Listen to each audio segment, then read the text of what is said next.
Welcome to Cultivate, a Veritas Academy podcast, where we explore truth, beauty, and goodness through meaningful conversation. We invite you to join us in discussions meant to edify your mind, encourage your heart, and equip your family to live abundantly in Christ. Welcome back to Cultivate. I'm Ty Fischer, your host, and this summer we're between seasons 2 and 3, and we went back and tried to pick out some of the early podcasts that you might have missed if you didn't start listening from the beginning. Of course, you can go back and listen to seasons 1 and 2, and we'd welcome that. But we try to pick out some very useful things for those of you over the summer who are missing Cultivate because we just finished season 2 and season 3 doesn't drop until September. This conversation that we're going to listen to today is one that I had with our Dean of Students, Graham Dennis. We recorded this conversation in October 2022, and this conversation is really good for the summer because sometimes in the summer we have a little bit more time to kind of reflect, and sometimes we get to have a little bit of vacation and rest time. And this conversation is about how to fill the life of your family and just the regular daytime rituals and traditions of your day with meaning. So that's one of the things that we think about here at school, and one of the things that it's really great as a dad to think about those things in my own family, to think about how those traditions and how those things that we do every day can help our family really think about the love of Christ and to have that Christian worldview as kind of normative in our lives. So it's a really great conversation with our always interesting Dean of Students, Graham Dennis. Hope you enjoy it.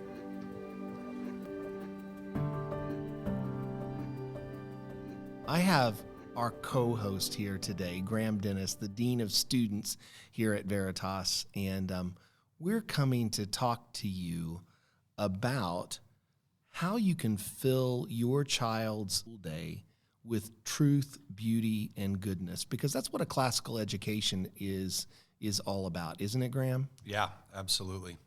So it's that funny thing that we have going on in the world where in Christian history, Christianity is a comprehensive religion. It's a comprehensive world and life view because it looks at every part of the universe and tries to bring it in subjection to Christ, even the hours of the day. So talk a little bit about maybe some of the ways that Christians have done that in history and how that translates into maybe what we do here at Veritas and what parents can do as well. Thanks, Ty. Yeah, so one thing to think about to start is a difference between two conceptions of time. The Greeks have two words. One is kairos and one is chronos. And chronos is just the mere numerical passing of time. It's the time on our clocks and watches and just the date. But kairos is time imbued with meaning. So one way to think of this is the Jewish year in the Old Testament is filled with feasts and festivals that mark the year. So you have like the Feast of Booths and Yom Kippur and Passover weeks, the dedication of the temple. So you can imagine the Jewish calendar is filled with feasts and festivals. And of course, for Christians, we have Easter, Christmas, Advent if you celebrate the liturgical calendar, Lent if you celebrate the liturgical calendar. Christian civilization has always tried to punctuate the year with meaning. And of course, holiday means a holy day, a feast. Yeah, and it's amazing, isn't it, that when you were talking about the two different kinds of time for the Greeks, I feel like I don't have enough of either of those kinds of time. Right, so right. We're short in both of them.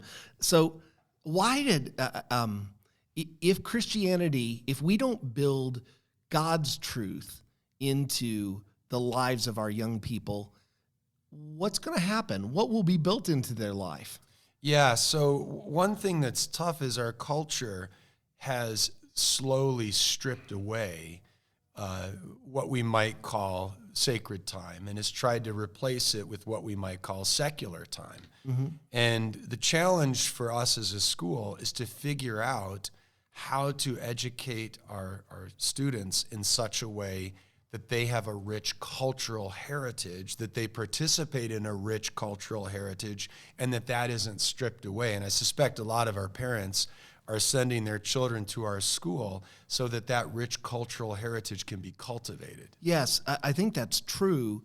And I know just from, how many years have you been here at Veritas? This is my 15th year. Wow, Graham, that's, oh, golly, we're old, aren't yes. we? Yes. But I know your family life, you know my family life, and how important some of these things are. But how much better is life when you're looking forward, with anticipation to some of those special times? Yeah, and we all have, I mean, this is part of family culture, that we all have places we love to go, little fun, idiosyncratic things that are, I know for a lot of us during the pandemic, when we had to be home for so long, we figured out in our little family cultures how to do fun things to pass the time, board games but I'm sure some fun traditions started during that time that have continued. So part of being a family, part of being a school, part of being a Christian community is figuring out ways to make our time not only enjoyable, but also meaningful. And so you mentioned this at the outset, St. Benedict, when he wanted to create a community that would take the time and redeem it, he created this concept that we call the liturgy of the hours. Mm-hmm. So the idea is, how can we make our day not just full with meaningless activity, which of course we can do, but full of meaningful activity? When I try to do this every day, that a couple of times, I do it when I go to teach, but a couple of times a day when I end one thing and I'm moving on to another, I try to just take a circuit around the school. And it is just such an encouraging time to see some of these points of, it's so wonderful to see our secondary classes and our teachers starting them with prayer. Yeah. It's wonderful to see the devotions and the prayer groups in the morning. It's wonderful to go down the grammar school hallway and hear them singing in the morning. But life is not just Veritas Academy for our families. What are some of the things that maybe we should look to incorporate into our familial life when we think of trying to have hours that are special? Any ideas? Yeah. So, of course, there are two sides to this. One is the kind of idiosyncratic things that families do that just happen spontaneously and turn into tradition. So when I was growing up, my mom and dad taught me to love classical music by doing this interesting thing called a concert. My sister and I would grab wooden spoons, and they'd play pieces of music that were fun, like Holst Planets or Bizet's Carmen, and we would conduct, and we'd take these wooden spoons and conduct. And I love classical music now. And I remember my dad passed away recently, and I was reflecting on the things that my parents had given me. And I was talking to my siblings about this, and I said, I love classical music so much. Why do I love classical music so much? And I realized it was concerts, taking the wooden spoons and conducting. My dad read Narnia to me, and my sister, and then of course my other siblings. I'm the oldest of 6 kids. Read The Lord of the Rings to me. Read some George MacDonald books to us, and I have incredible memories of not only my dad reading to us, but then playing pieces of classical music that he thought represented certain parts of the story. So Sibelius's Swan of Tuonela, for instance, is the Dead Marshes, And I had a class in college, It was a music appreciation class, and the teacher asked me, well, what classical pieces do you love? And I said, well, I love, Fauré's Requiem and Sibelius's Swan of Tuonela and Vaughan Williams' Lark Ascending. And she kind of looked at me like I was from another planet. Where did you learn about these things? And I said, they were just things my dad played in the house. So the truth, beauty, goodness component in our homes, we want to create a culture that helps our children to form their tastes, to form their desires. Food, music, things that are shaping our kids' desires. And the home is a wonderful place to do that. Well, and maybe one of those times that it's challenging to protect sometimes, because I know both of our families now have kids in high school and college, but it's that meal time, especially dinner time. So what do you think about the importance of those mealtime kind of traditions? Yeah, so I'll give you a great example of one that just recently started. For Christmas, my mom gave us a little box that has sections from the Psalms. It starts at Psalm 1 and goes to Psalm 150. And she gave us this little box. And so before dinner, one of the kids reads, before we pray, reads one of the little Psalms. And so my mom gave us this box, and now this has become a tradition that, we don't just pray before dinner, which is a routine and a ritual that's important, but we also have one of my kids read a psalm from the box, and they compete. They want to be the person grabbing it out of the box. Reader, yeah.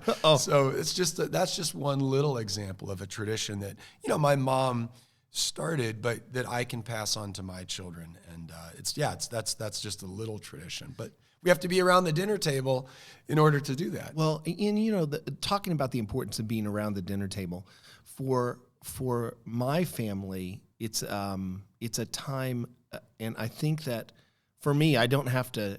I have 4 daughters, so it's been a very verbal place because they're very verbal girls, but I think that one of I don't have to think in advance. Boy, how can I pull information out of them? It's like a flood.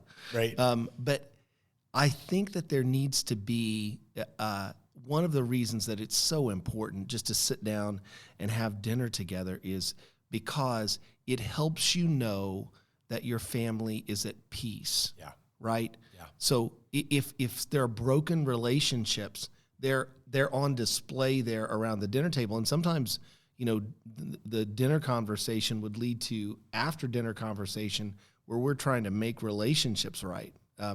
But I would just encourage people that to get a taste for that peace, so that when you're there with your children, sometimes they might be asking questions. Sometimes they might be telling you inane things that happened at school today. Sometimes, maybe especially if they're boys, they might say nothing happened at school today. No, I didn't learn anything. And make grunts. Right, they make grunts and eating sounds. Right, but just taking that time to speak with each other and to be at peace together. Yeah, and just to bring it back to the distinction the Greeks make between these two kinds of time. I mean, you could just fill your body with fuel. If God could have made it so that we just, pour something down our gullets and we're done eating, except we set the table. Mm-hmm. We don't have to set the table. In our house, my wife has different plates for different seasons. And, so I'm not saying that every dinner needs to be an event. That's a lot of stress on a family. But eating could be just utilitarian. Let's just get food in our, it's just energy. You get to stick food down our throats. Or it could be ritual. Mm-hmm. And feasting is one of the ways that God, as you said, brings us together in peace, forms us as a family, as a community. And just as a little segue, our students, one of their favorite things in their houses is breakfast. Oh. So many casseroles made at my house. Right. Yeah. So we have things during the year that are, we would say, center around food, and it's not an accident that that feasting becomes an opportunity. The Narnia feast, for instance, for 7th grade, is an opportunity not just to eat, but for the kids to have this, to come together in peace and in joy. In the day that we're recording this, my wife is taking the 4th graders around on the Marco Polo field trip. And one of the important things is that they get food from all of these different countries all over the world. So before we talk more about traditions and some of the time things here at Veritas, do you have any good morning or bedtime traditions with your family? Yeah, so not as much morning. I think we tend, Saturday and Sunday more so, but we're just trying. I have 4 boys. My oldest daughter is at college. My second oldest is also at college. I have still 3 boys at home, and boys tend to be fairly utilitarian in the morning, not a lot of words. I don't know if that's what the Fischer household is like. The morning is it's a groggy time. Yeah, so before bed. So I remember years ago, William Bennett came out with a book called The Book of Virtues, and it's just really a way for children to learn about the virtues, but not sort of in dry narrative, but in stories. And so one of my habits is to read fairy tales, The Book of Virtues, Narnia, Lord of the Rings, something, so that, granted, they're doing a lot of that at school, but that I am able to sit with them and we can have a family vocabulary that's richer than just grunts and yeah. So for boys, so one of my favorite rituals is reading to them either from William Bennett's The Book of Virtues or a book of fairy tales that we have. Okay. And so that's just one example. So as our kids got older, I have 3 college-age daughters and then 1 in high school here at Veritas. Back in the beginning when they were younger and when they didn't have as many activities or work to go to in the evenings, I would, we'd tuck them in and we'd just kneel and pray beside their bed. That tradition has kind of faded as life has changed. But my mom, I was a terrible sleeper when I was a little kid, and my mom would sit and read the Bible. And she would, like, I could hear her voice slowing down, and she thought I was asleep. And then I would say something like, "I'm not asleep." Yeah. And she would just keep on reading. But really, my love for the scriptures, my love for God's word, really started, with that commitment my mom made to just kind of bathe us in the word every night. Yeah, and I think too, praying with your children, that's something that it's not hard to do. That I'm sure many of our families do that, but praying with them before they go to bed. My grandmother started telling these stories called googly wonks, which was her getting into trouble, which was mystifying in itself to me that my grandmother ever got in trouble. But it was her as a little girl getting into trouble and then crawling through a tunnel into this world of little people. And my children still ask me to tell googly wonk stories. So my grandmother told them to me, and I tell them to my children. So yeah, that bedtime ritual, that's just precious time. And I wasn't telling googly wonks to Ian as a senior. No. but I still do to my 5th and 3rd grader. Yeah. So let's talk a little bit about that special time that we have each week on Sunday. So what do you think would be some maybe meaningful starting points for people to think about that Sabbath rest that we all need? Yeah, this is a really interesting question, because we know that what God is requiring us to do is rest. The challenge, of course, is to figure out for each family and each family's culture what does rest mean.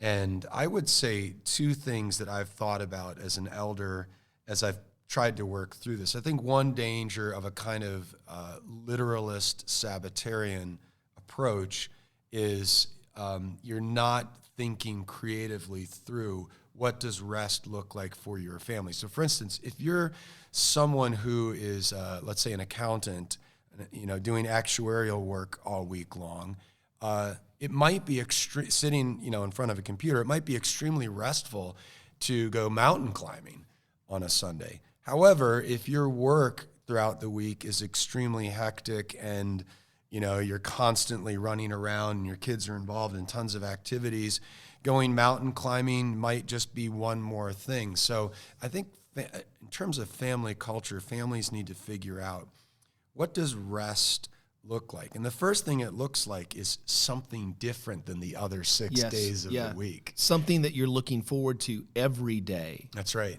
And the other thing that I think the second thing is the danger sometimes of a strict Sabbatarian approach is a kind of legalism creeps in. And what can happen is, instead of Sunday being joyful, Sunday becomes a kind of curse. We have to go to church, and then we have to do these things. But the rest, God intends rest not only to fill us and recharge us and to satisfy us. The chief end of man isn't just to obey God, it's to enjoy God. And so I think we need to start thinking creatively, how do I make that day restful but also joyful? Yes. And, worship's going to be a part of that. Right. But it's also, we have a tradition of making a special meal on that day and, trying to have other people over on that day and just making it a day. But then honestly, and, sometimes Graham handles all kinds of stuff here at school, and he teaches, but he's also kind of he's the head of the disciplinary work here at the school. And there are some weeks where I get to the end of the week, and really what we need to do on Sunday is just shut down. Yeah. Just rest. Yep. Just, go to church, have a meal, usually talk on the phone with family members or have people over. But sometimes you just need to nap in the afternoon. Yeah. One thing that I've learned recently in this is the kids have little things. Adults don't often realize how much kids look forward to something like ice cream. Sunday is ice cream day in the Dennis household. Oh, wow. And can I come over this Sunday? Yeah. So it's become a ritual, and it's, if I ever come home on Sunday without ice cream, and I didn't realize, I don't think, until just recently, how much my kids not just love ice cream, but love ice cream on Sunday. Yep. No pun intended. Tastes better on Sunday. Yeah, right. So little things like that, little things that become a kind of family tradition. It's like, wow, I look forward to Sunday. Why? Yeah, it's ice cream is a simple thing, but it really is something that gives them a sense of joy and feasting. But what if we feel too busy to stop? What if we feel too busy to have dinner together? What would you say to families who are really struggling with that kind of rhythm of the modern world, which is 24/7, 365? Yeah, there's, I don't want to make people feel guilty. Obviously, there are going to be differences in family culture, and there needs to be grace. One thing I would say is it can be hard for us living in this world to have perspective. What is normal? So what constitutes a normal week, and what constitutes a normal amount of busyness? And I think the biggest challenge is social media. I think parents can see what somebody else is doing, and you start having a list of really good ideas, and before you know it, your life is so full of good ideas, and you just don't know how to say no to some of them. Mm-hmm. So one of the real challenges is how to, learning the art of saying no, mm-hmm. so that you can protect those things that are the most important, and in a sense, rank order. A great example, for instance, would be if for those families who've seen Chariots of Fire, and if you haven't, probably a great movie to watch with your kids. Yeah. But there is a sense in which, culturally now we have sports on Sunday. And, the busyness of our week has spilled over into Sunday, and now our Sundays are full of things that, in the past that didn't happen. Culturally, that didn't happen. So learning to rank, order, and prioritize, and to say, I'm going to have to say no to this so I can protect something that should be considered more important and more sacred. A great example would be like, my wife's birthday. As a husband, I have to rank order that above other things and figure out a way to make that day precious and special to her. And that means protecting that day. It means saying no to things on that day. It means making that day, in a way, a sacrifice on my part to my wife so that she can have the particular joy of that day being special. But that requires the activity of saying no and planning and predicting. Well, and you know what, I would really challenge people, and that the challenge would be this: you need it. You need this rest. Your body, your soul is hungry for it. So I would just challenge people to give it a try for, like, just say in the next 6 weeks on Sunday, we're going to make a concerted effort to put, to unplug a little bit and to just have time to rest and have time to go to the park and have time to play a game and have time to maybe watch a special movie in the evening or something like that. And I will bet that what you'll do is you'll get to the point where you say, "Oh, I need that." Yeah. So that's that point where then it's like it's hard to stop at that point because you're like, "Oh, and it for my family anyway, it makes the whole week make sense." Because you're always kind of looking forward to Sunday, you enjoy it, and then and there's some people, like people that have to work on Sunday, like doctors and things like that. But you still need that 1 day in 7 of rest. Your soul needs it. That's why pastors typically have Monday off. Yeah. So I wanted to finish this off. I want to talk a little bit about some of the special traditions that we have here at Veritas. You already mentioned some of the big feasts and things like that, but we have some silly traditions here at Veritas too that people still end up looking forward to. Yeah. Right now, my son is in 5th grade, and I think a misconception about classical education is that in the grammar stage they're just memorizing data, and I don't know if there's a school that takes as many field trips as we do in grammar school. I was talking to a former teacher today, and he lives in another part of the country, and he's like, "Oh, the field trips at Veritas." He's like, you just like open your door and you're there. Yeah, that's not quite true, but with New York and Baltimore and Philadelphia and Washington all being day trips, we're just so blessed. Yeah. So my son is in 5th grade, and one of the things that's happening is both the 5th grade and the 9th grade classes are working on the American Revolution. And so my poor son has had a stamp tax imposed on his papers by the 9th graders, who are the British, and the 5th graders are, the revolutionaries. And so the 5th graders are having a stamp tax imposed on their papers by the 9th graders. My son Isaac is in 3rd grade, and he's preparing for a play called Zeus's Family Reunion. And we're around the dinner table, and he's working on his lines. And, we've had these hilarious conversations about who's doing what part and why. The secondary school just recently, to talk about silliness, had a fun race called Pokenberry Falls, which basically is you lie on the ground, someone runs over you, and then hold on to the heels until you can stretch your way up the hill. And there's 4 houses, and each of the houses is trying to get to the hill, to the top of the hill. And the first Pokenberry Falls race ever, there was a gourd that was given as a gift, and it was accidentally dropped on the ground. And now this year, every year, we have a sacred breaking of the gourd. And kind of a funny thing happened this year is, for whatever reason, one of the government members forgot to get the gourd, and our headmaster, Mr. Fischer, panicked a little bit. I did.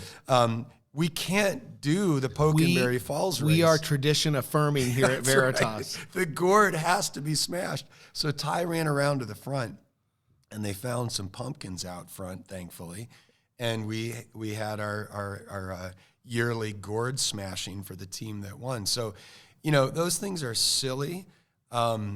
They are idiosyncratic, but they're also kind of culture creating. And a school like ours wants to have a culture that makes students want to be here, and that's work. But it's work, not simply academic work. It's work that we would think as Christians is also preparation for what we need to be doing in our culture, making Christianity seem joyful. Yeah.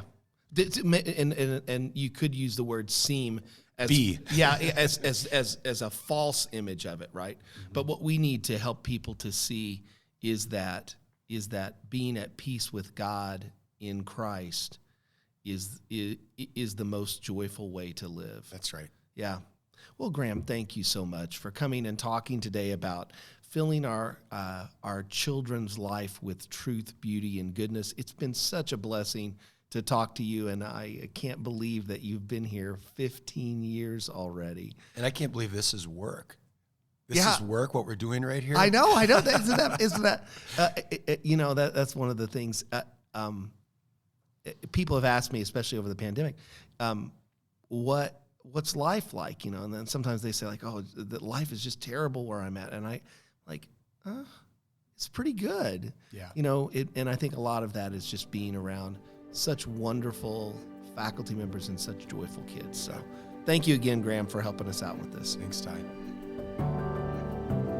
You've been listening to Cultivate, the podcast of Veritas Academy, a preschool through 12th grade classical Christian school in Leola, Pennsylvania. If you would like to learn more about Veritas, please visit veritasacademy.com to discover the truth, beauty, and goodness of classical Christian education.